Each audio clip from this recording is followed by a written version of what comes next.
How to activate voice chat in Roblox. Hello everyone, welcome to the channel. I'm Emily and I'm here to help you out today. So without delay, let's get started. So first of all, launch any browser that you have. Here I'm going for Google Chrome. Then tap on the search bar and search for roblox.com. As you see the application's official website, tap on it. As you tap on the official website, all you have to do is make sure that you logged into your account. Now as you log into your account, tap on the gear icon at the top right corner of the screen over here and then tap on settings.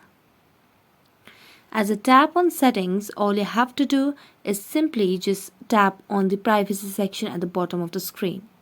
Now before that, you have to make sure that you verify your age and mention the age that you have earlier associated with your account.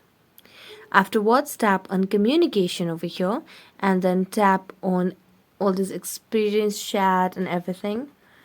So just make sure that you toggle on all these options over here and then tap on camera input and toggle on this option.